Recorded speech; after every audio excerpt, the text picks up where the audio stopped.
Vamos a leer en el Evangelio de San Marcos, capítulo 14. Vamos a leer la institución de la Cena del Señor. San Marcos, capítulo 14, de los versículos del 12 hasta el 25. Vamos a tener ahí la lectura. Y dice así la palabra del Señor. Institución de la Cena del Señor, San Marcos 14, del 12 al 25. El primer día de la fiesta de los panes sin levadura, cuando sacrificaban el cordero de la Pascua, sus discípulos le dijeron: ¿dónde quieres que vayamos a preparar para que comas la Pascua? Y envió 2 de sus discípulos y les dijo: id a la ciudad y os saldrá al encuentro un hombre que lleva un cántaro de agua, seguidle.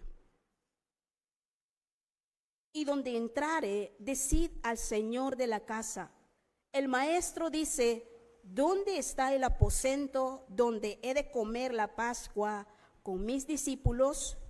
Y él os mostrará un gran aposento alto, ya dispuesto, preparad para nosotros allí.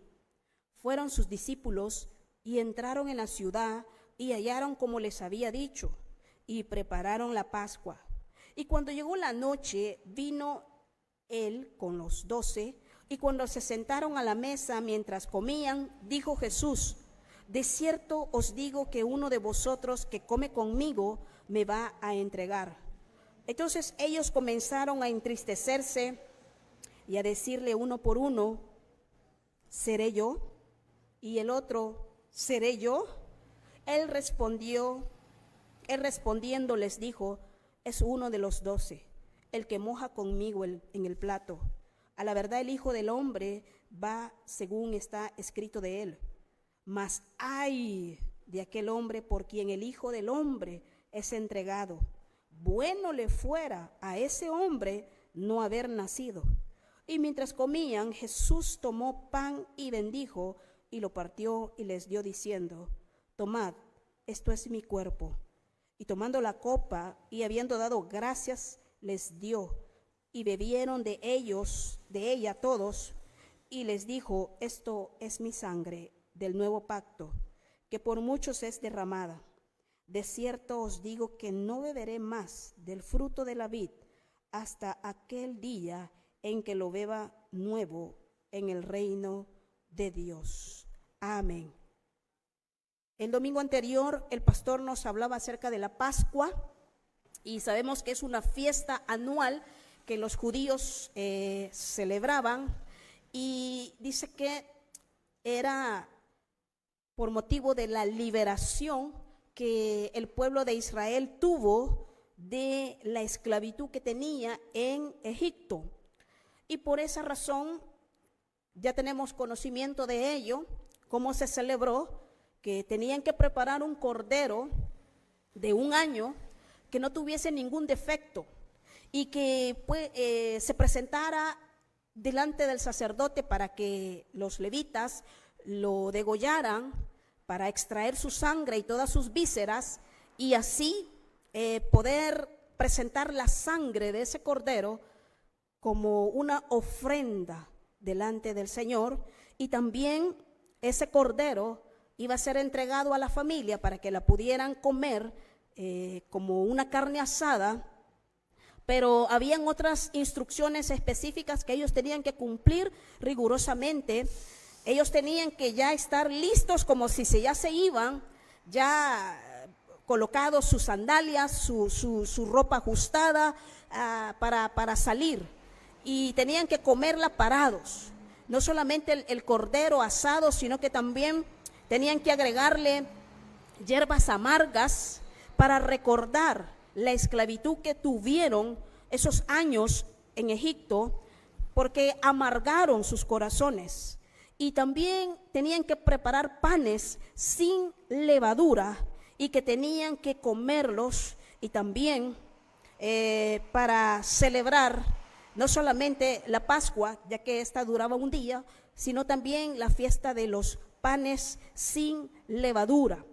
Entonces, se nos había dado el domingo anterior acerca de esta celebración de la Pascua, y por qué ahora a nosotros nos resulta bastante interesante y a la vez es importante conocer, ya que todo eso era un reflejo de lo que el Señor Jesucristo iba posteriormente a hacer.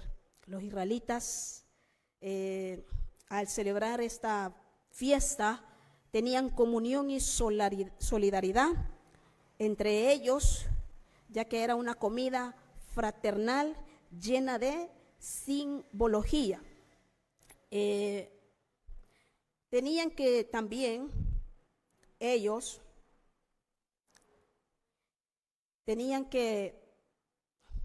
darle a conocer a sus hijos lo que estaban haciendo.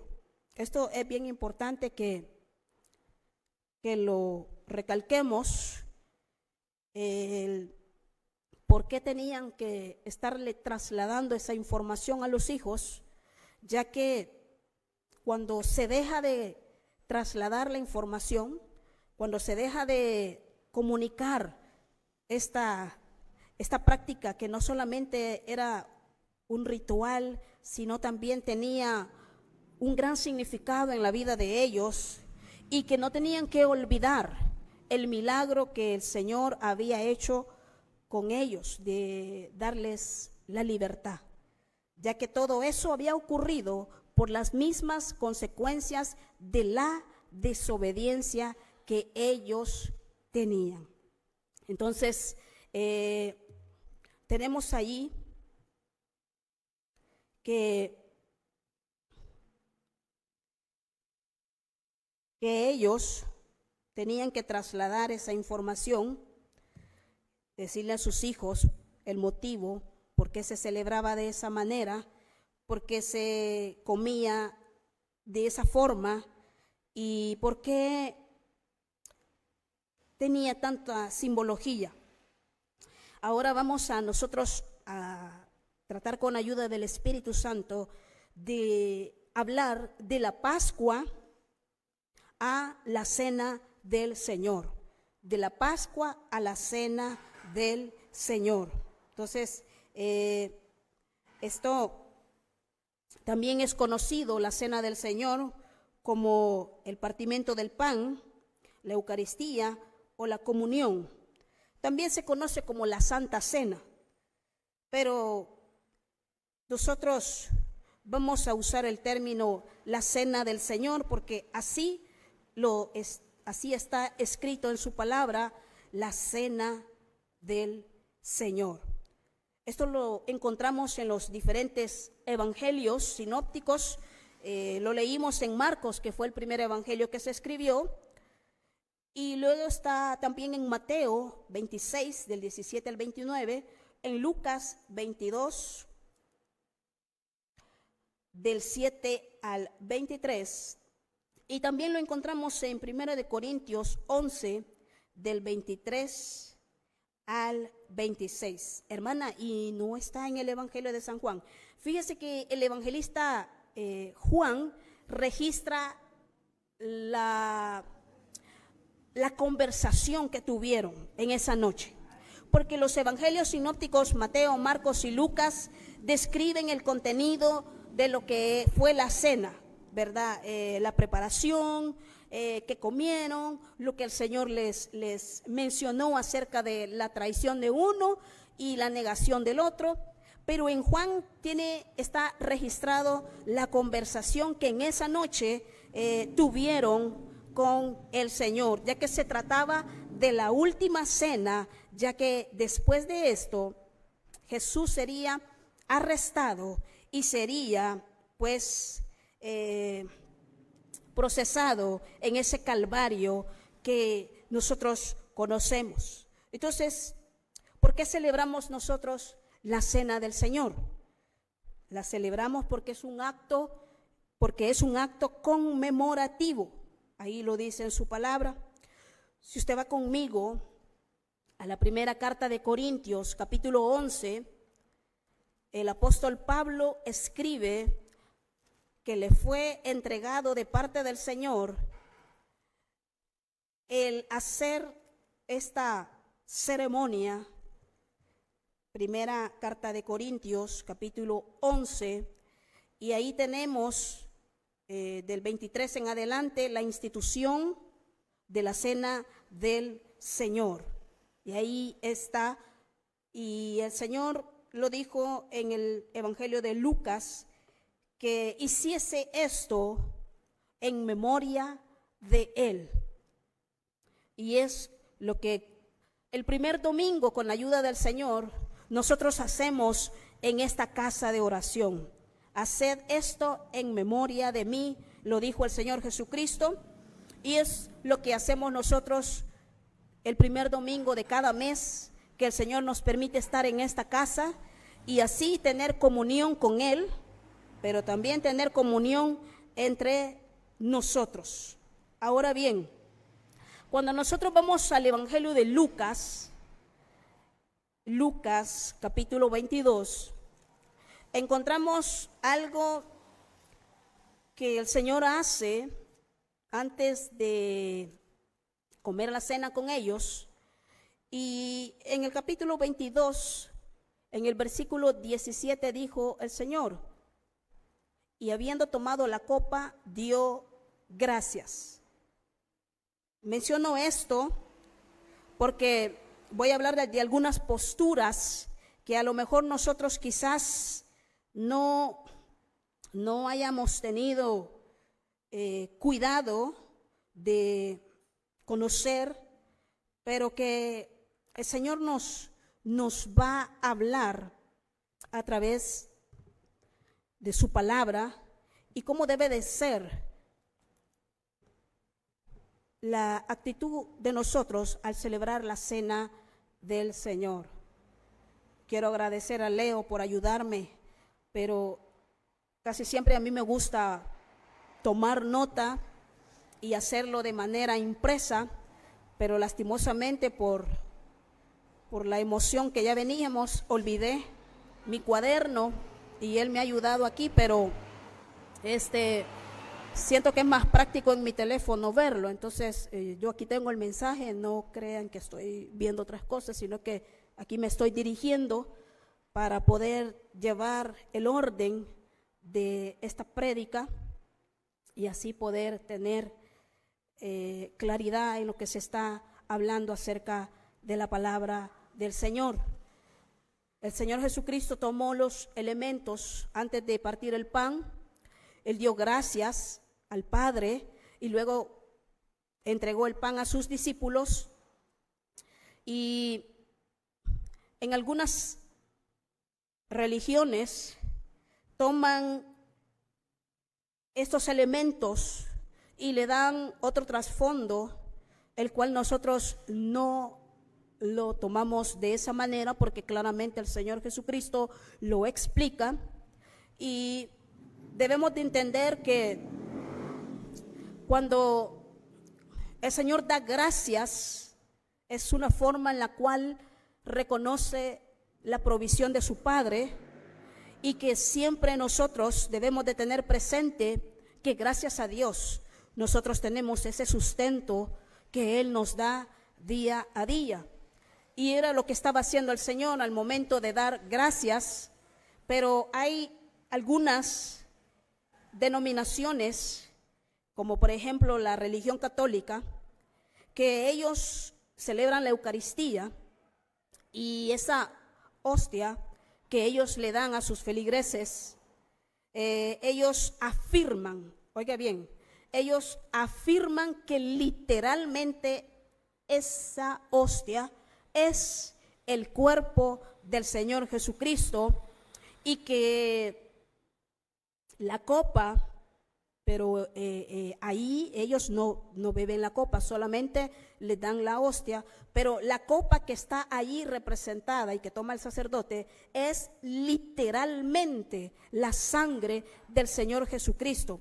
Digo esto porque así lo enseñan ellos, no es ningún secreto, no es tampoco ningún invento. así lo enseñan ellos, así lo han creído ellos, y a eso se le conoce, esta palabra el cerebro me revolucionaba, trataré de decirla, transubstanciación, que dice que afirma literalmente que la hostia y la copa son literalmente el cuerpo y la sangre del Señor Jesucristo.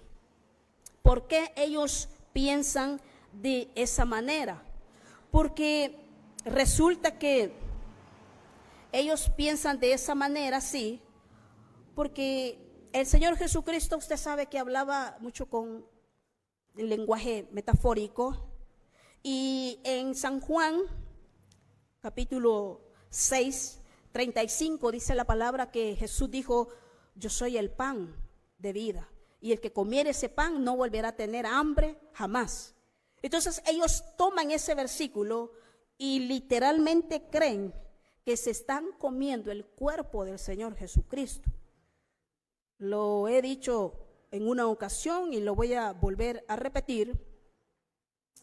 No se puede darle la forma al Creador siendo nosotros la creación.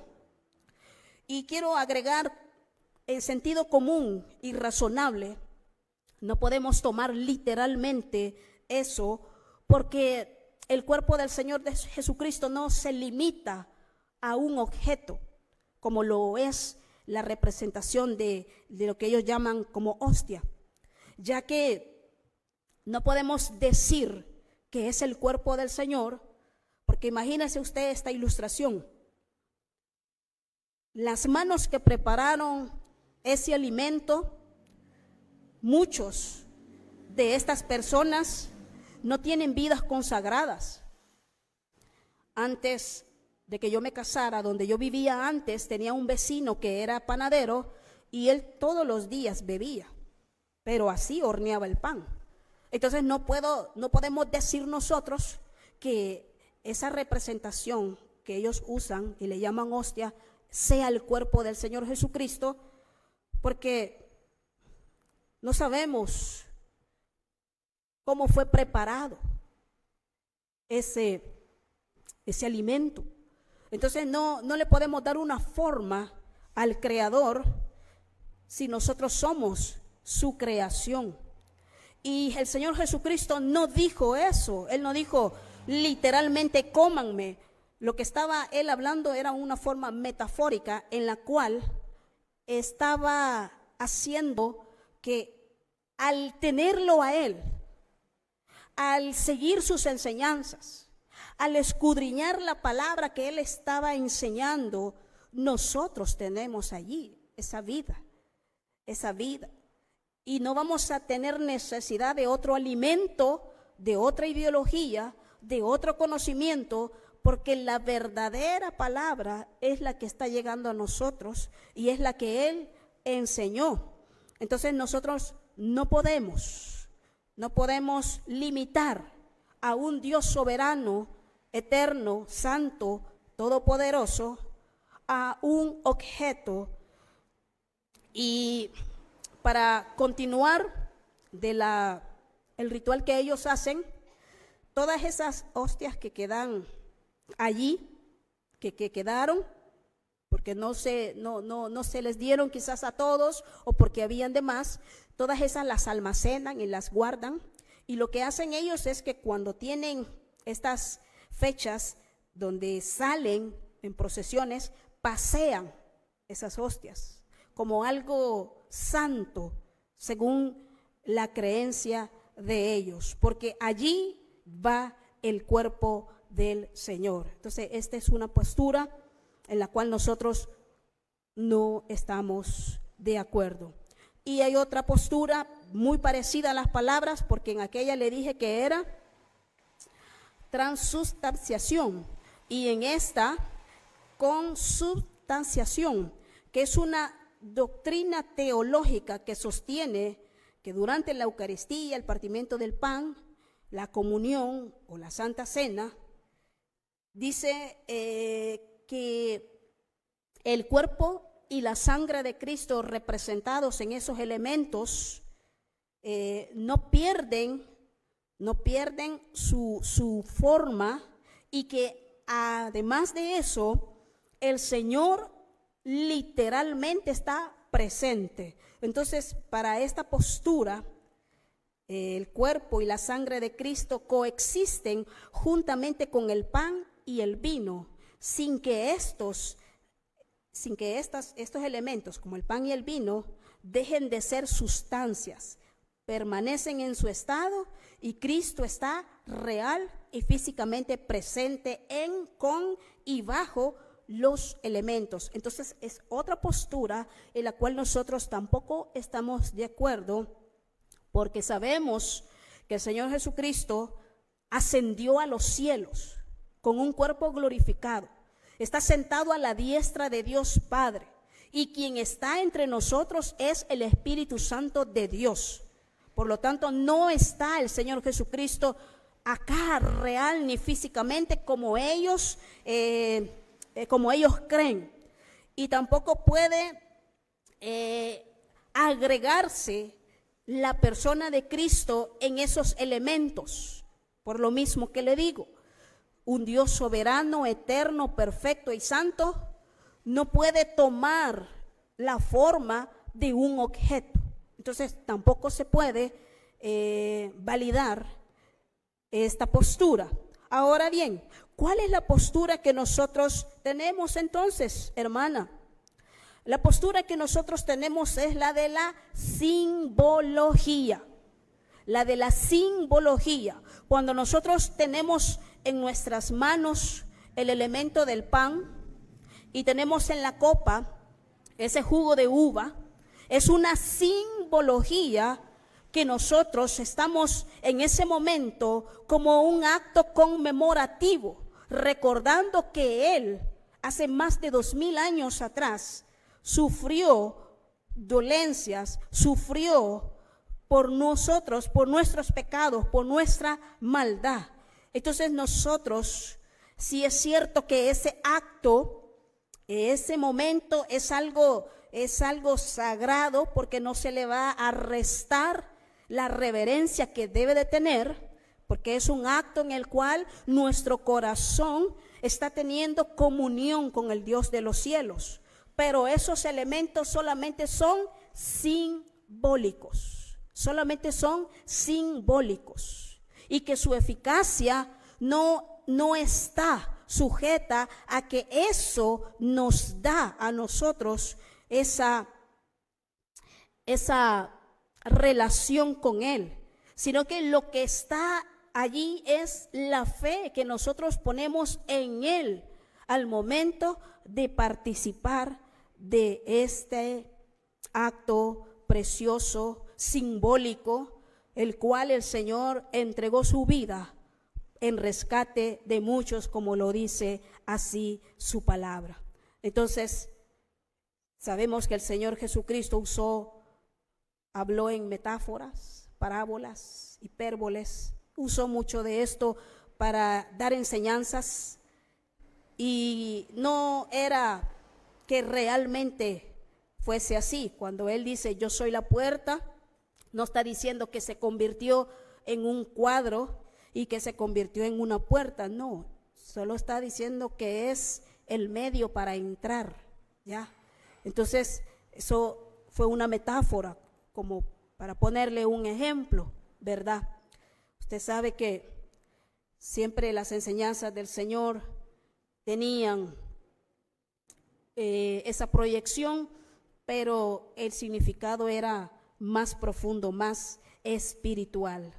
Entonces, cuando el Señor toma los elementos, dijo, tomó el pan y les dio, tomó la copa y les dio para que bebieran de ella. Esto simboliza nuestra comunión con Cristo, pero también implica la comunión con los creyentes. Tenemos que entender eso, hermanos, que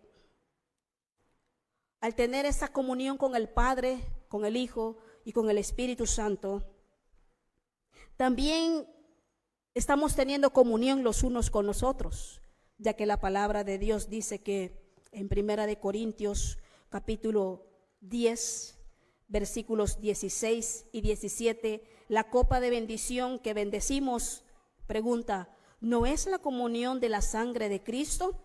¿El pan que partimos no es la comunión del cuerpo de Cristo? Siendo uno solo el pan, nosotros, con ser muchos, somos un cuerpo, pues todos participamos de aquel mismo pan. Cristo es la cabeza y nosotros somos el cuerpo de Cristo. Cuando participamos de esta ceremonia, estamos anunciando, estamos testificando, estamos declarando que tenemos comunión con Él. Pero a la vez también estamos diciendo que debemos de tener comunión entre nosotros, porque somos un cuerpo en el Señor. Y así como su cuerpo no puede separarse, usted no puede separarse, no se puede quitar el brazo y lo va a dejar ahí y se va a ir, o se va a despojar de un pie y no lo hace, ¿verdad? No se va a desmembrar, porque dejaría de ser un cuerpo. Entonces, en Cristo Jesús, el Señor nos insta, nos anima, que podamos nosotros tener esa comunión los unos con los otros. Creo que ya lo sabe, quizás alguien más se lo haya dicho. El Señor Jesucristo tenía 12 hombres de diferentes caracteres, cada uno de ellos. Pero el Señor sabía cómo mantenerlos en equilibrio a todos, porque sabía que todos eran útiles. Aún Judas era útil porque tenía que cumplirse la Escritura. Y por eso el Señor mantuvo esa comunión con ellos, enseñándoles con la palabra, pero también con el ejemplo. Entonces, ahí nos dice el apóstol Pablo, somos un cuerpo en el Señor, por lo tanto, esta comunión no solamente es con el Padre, debe de también ser entre nosotros. Continuando dice que por muchos es derramada, lo que dice el Señor Jesucristo, que por muchos es derramada. En aquella hora el Señor Jesucristo estaba tomando sobre sí el pecado de todos los pecadores en todos los tiempos. El Señor estaba muriendo por todos, no solamente por su pueblo Israel, sino que por todos. Aún aquellos que nunca le conocieron, también el Señor derramó su sangre por ellos. Dice la Escritura, esto usted se lo puede de memoria, San Juan 3:16, que de tal manera amó el Señor al mundo, ¿verdad? Entonces ahí estaban incluidos. Y en San Juan 11:51-52 dice de que era necesario que Él padeciera así para una vez más unir los dispersados. ¿Quiénes son esos dispersados? Nosotros, porque pues nosotros no somos de Israel y estamos en esta nación y estamos dispersados de la promesa principal que era para ellos, pero que en Cristo Jesús ya no hay griego, ya no hay judío, ahora es un solo pueblo en el Señor. Esto era representación de un pacto. Cuando leemos la palabra del Señor en el Antiguo Testamento, nos damos cuenta que Dios es un Dios de pactos. El Señor hizo un pacto con su pueblo Israel y le dijo que si ellos se mantenían en una consagración sin mezclarse con las otras culturas ni prácticas de las otras naciones, iban a ser un especial tesoro para el Señor y iban a ser su pueblo escogido. Lastimosamente, el pueblo de Israel quebrantó una y otra vez ese pacto, pero el Señor, que es fiel a sus promesas, porque siempre vamos a encontrar en la palabra que Dios habla a tiempo. Dios siempre habla a tiempo. Y el Señor cuando les dio la ley, dice que los llevó al monte Sinaí y ahí se entregaron los 10 mandamientos, que de ahí iban a salir otros más. Pero el Señor hace un pacto con ellos y ellos le dicen a Moisés que iban a hacer todo lo que el Señor les pidiese.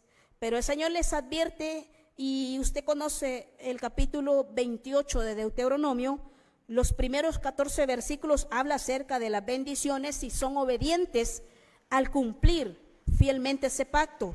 Pero del 15 hasta el 68 habla de las consecuencias de quebrantar ese pacto.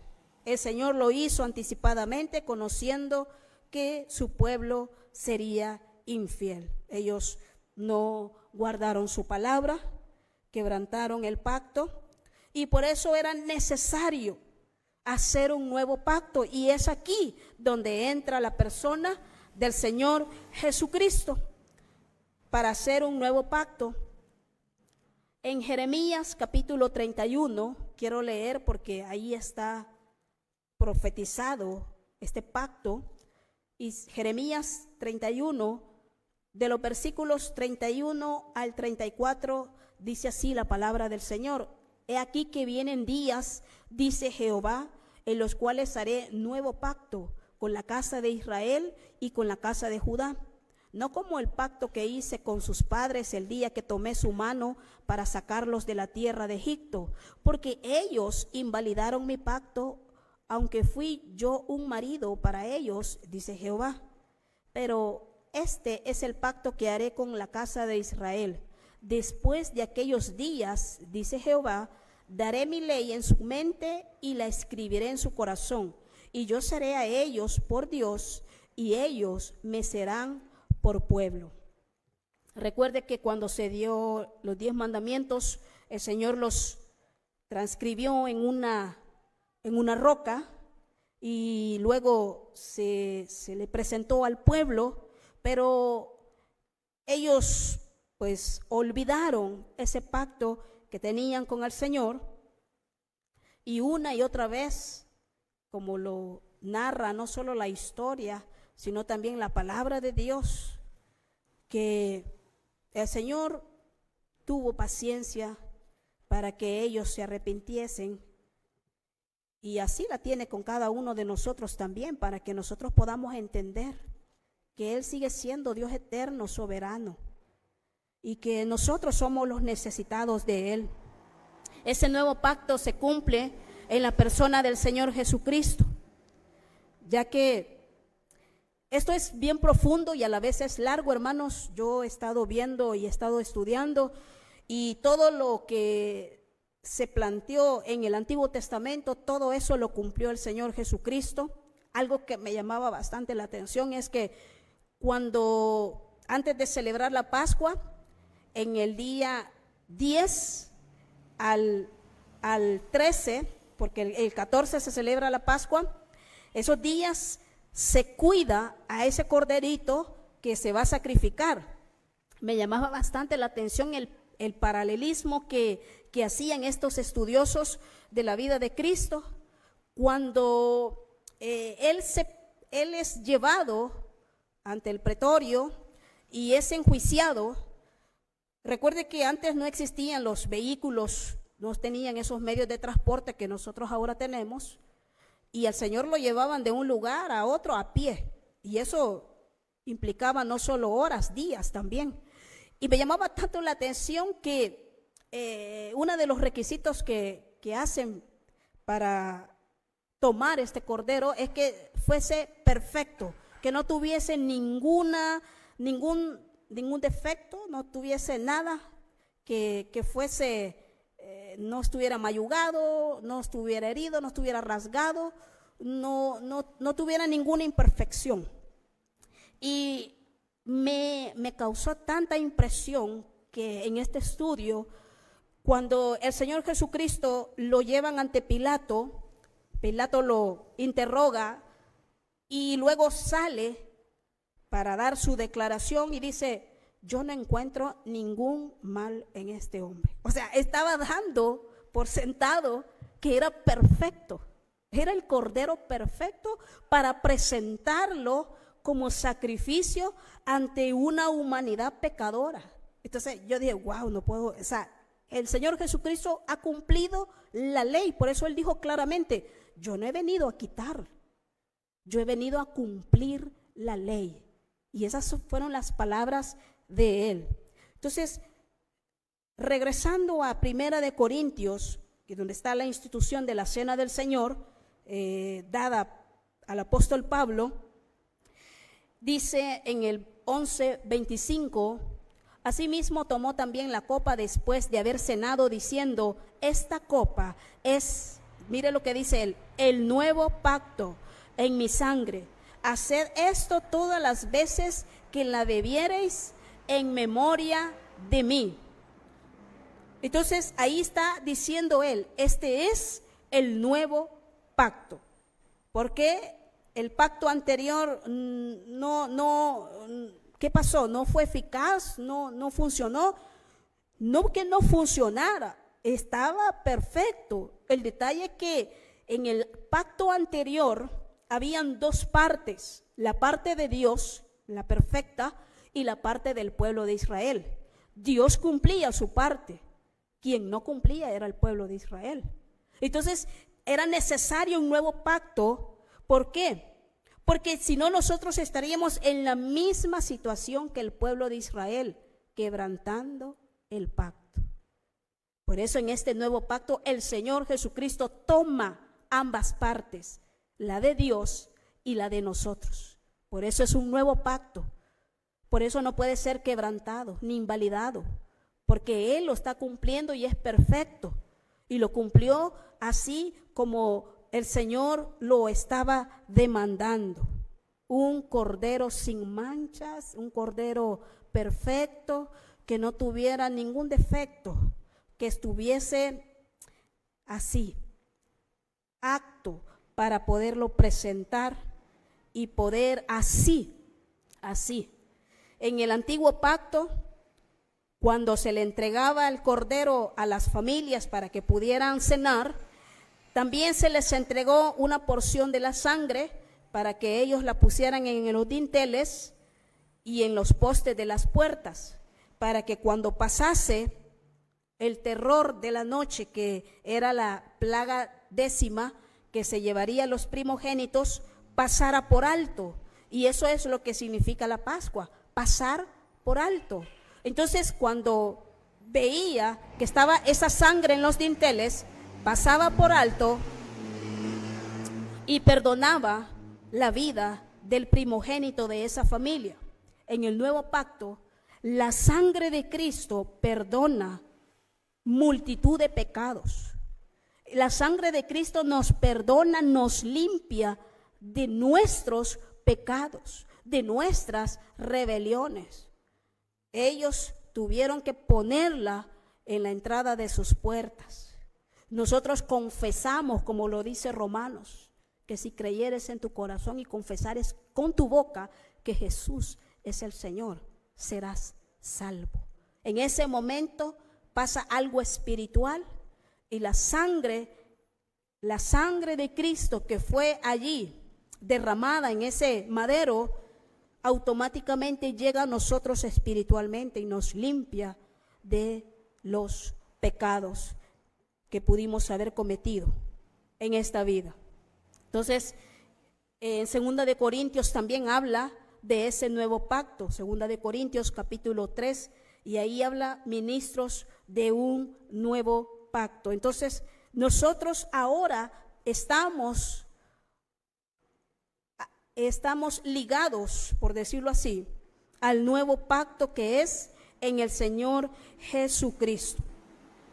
Y la carta o la epístola o el libro de Hebreos dice que Jesús es el mediador y es el fiador del nuevo pacto. Y ahí hay varios versículos que lo afirman. Hebreos 7:22, 8:6, 9:15 y 12:24. Ahora, ¿cuáles son los términos de ese nuevo pacto? Bueno, primeramente, como lo leíamos ahí con el profeta Jeremías, que pondría la ley en nuestro corazón. Así lo describe la palabra del Señor, y también aquí en el libro de Hebreos lo encontramos. Hebreos 8:10 dice la palabra del Señor: por lo cual este es el pacto que haré con la casa de Israel después de aquellos días, dice el Señor, pondré mis leyes en la mente de ellos y sobre su corazón las escribiré. Entonces, tenemos allí que quien nos recuerda a nosotros el pacto que tenemos es el Espíritu Santo. Es el Espíritu Santo que nos está renovando día a día, recordando nuestro pacto con el Señor. No que nosotros seamos los campeones, no, porque este pacto es gracias al Señor Jesucristo que es validado. Entonces, el Espíritu Santo nos recuerda eso, que su palabra puede estar atesorada en nuestro corazón. También otro de los términos de este pacto es que nos hace un pueblo, nos da esa identidad. Siempre ahí en ese mismo versículo, pero no lo terminé de leer porque esta es la parte donde dice: y seré a ellos por Dios y ellos me serán a mí por pueblo. Dios nos da una identidad, no nos deja así a la deriva. Lo voy a salvar, pero ay, que vean cómo salen. No, nos da una identidad, y en esa identidad Él quiere que nosotros seamos un pueblo con Él por la eternidad, que siempre estemos allí, porque para eso fuimos creados, para tener comunión con Él.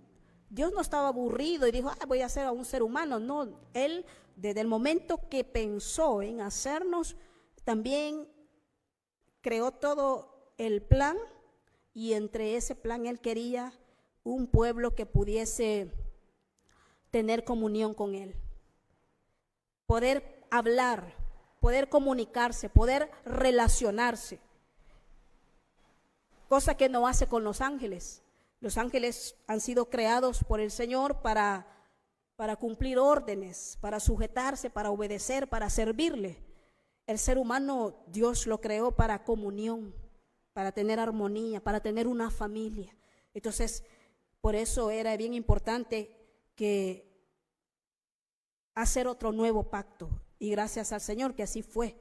Entonces, dice que Él nos adopta como pueblo suyo para tener ese amor, esa amistad, esa confianza y esa identidad en Él. Otro de los términos de este pacto es que vamos a tener un conocimiento personal de Dios. Siguiendo ahí la lectura en Hebreos 8:11 dice: y ninguno enseñará a su prójimo ni ninguno a su hermano, diciendo: conoce al Señor, porque todos me conocerán, desde el menor hasta el mayor de ellos. Es lo que hace el Espíritu Santo, revela nuestro corazón.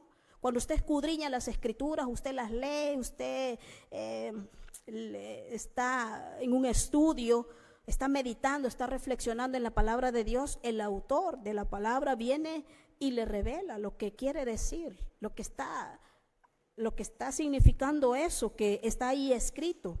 Por eso el Señor dice: ya no habrá necesidad de enseñarle a alguien, porque el Espíritu Santo va a dar ese conocimiento pleno de lo que es el propósito de Dios. Por eso Pablo dice: hoy veo a oscuras como un espejo, pero un día le veré cara a cara. Dijo. ¿Por qué? Porque ahorita nosotros vemos como un espejo. La palabra a veces nos cuesta entenderla, pero nos cuesta entenderla no porque el Señor no pueda darnos ahí la interpretación. A veces nosotros no ponemos de nuestra parte, nos hace falta un poquito más de entrega, de rendición, de atención, de tener expectativa de lo que dice la palabra del Señor, y si eso que estamos leyendo es para cada uno de nosotros. Porque a veces suele pasar de que leemos la palabra: esto está bueno para fulano, esto está bueno para la fulana, pero debería de ser: leo la palabra y ¿qué me quiere decir a mí el Señor? Esta palabra, ¿qué es lo que me quiere decir a mí? Otro de los términos es que tenemos perdón de todos nuestros pecados. Y en el 12 dice: porque seré propicio a sus injusticias y nunca más me acordaré de sus pecados ni de sus iniquidades. Entonces tenemos esa promesa de Él, que si nosotros venimos, como lo dice la carta de Juan: hijitos, si habéis pecado, abogado tenéis para con el Padre. Entonces, Cuando nosotros venimos y confesamos, nos arrepentimos y nos apartamos de nuestros pecados, el Señor ya no se acuerda más de ello.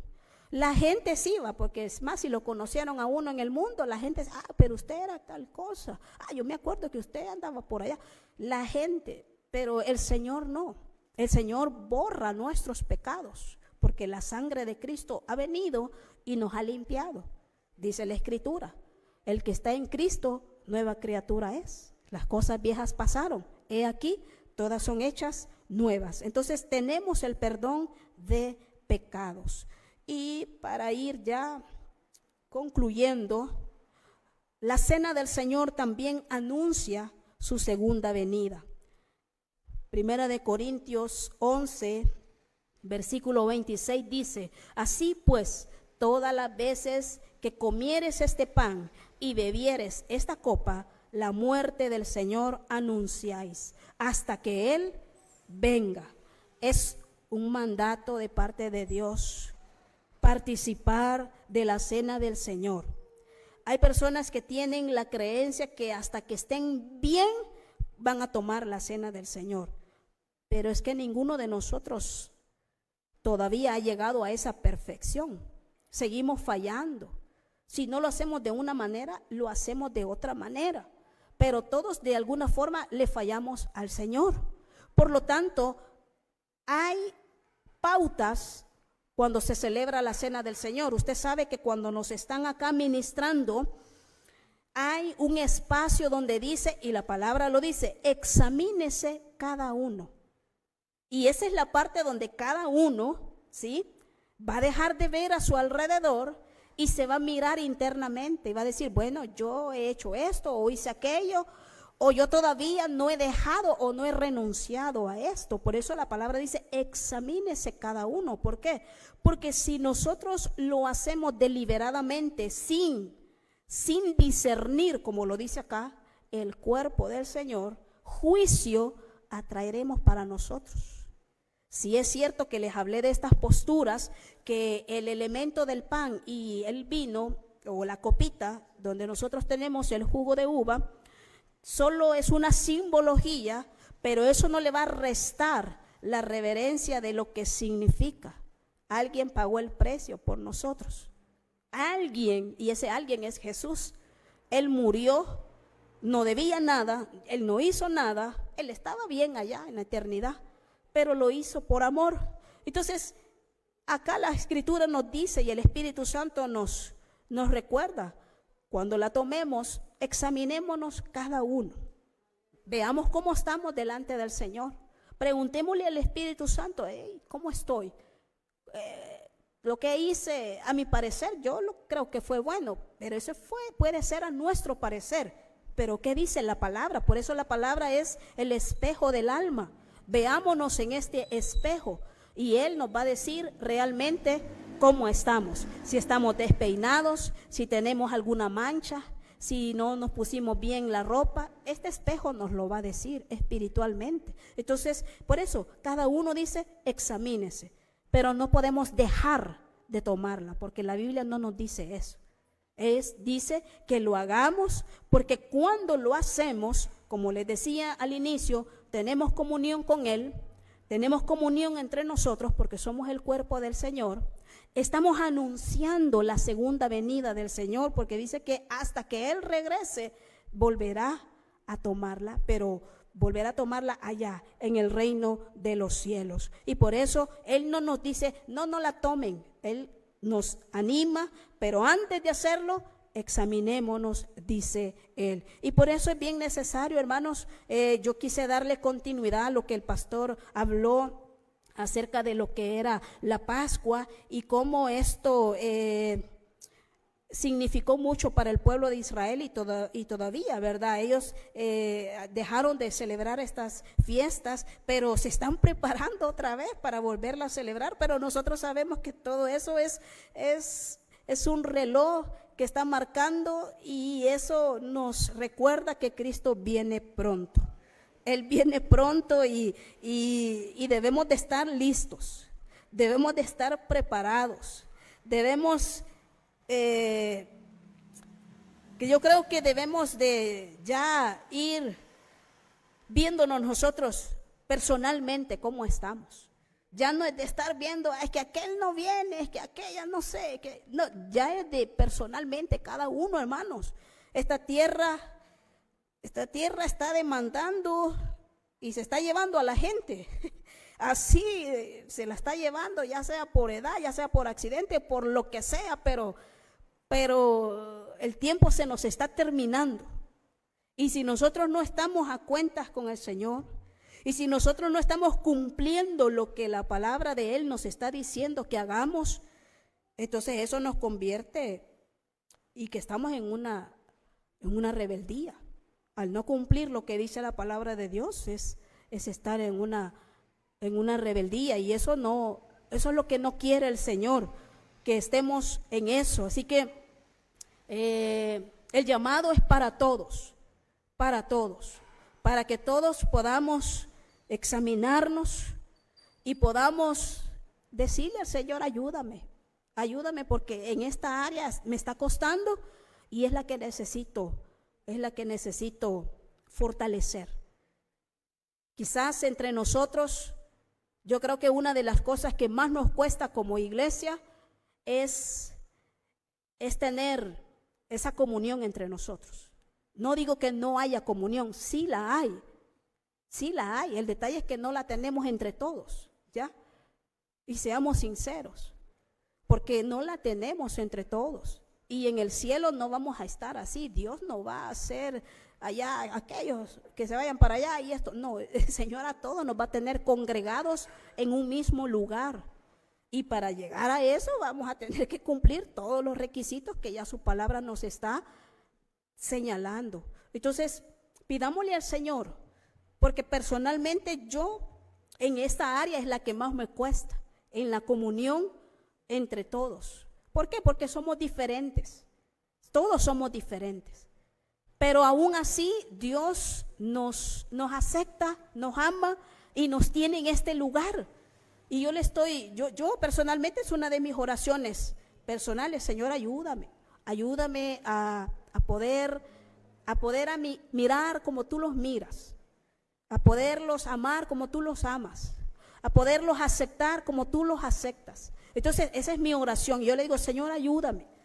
No soy perfecta, cometo errores y es una de las áreas donde yo siento allí el impasse, pero no dejo de venir a la casa del Señor, porque aquí está el médico, aquí está el sanador, aquí está el restaurador de todo. Entonces, allá afuera, no sé si habrá, pero acá, que es la casa que Él nos ha dado para congregarnos como iglesia, es aquí donde debemos de venir y es aquí donde debemos de presentarle al Señor esas cargas que para nosotros son imposibles, pero para Él sí es posible, ¿verdad? Vamos a darle gracias al Señor y a terminar este tiempo. Gracias, Padre Santo, por tu palabra que una vez más has traído a nosotros, recordándonos ese nuevo pacto que se ha realizado en ti, Señor Jesucristo.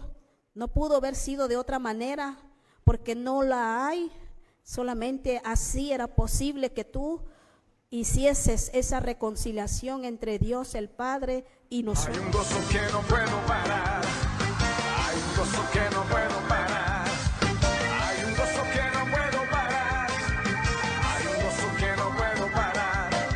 Son como ríos de agua viva, ríos de agua viva, ríos de agua viva que saltan para ir de mar.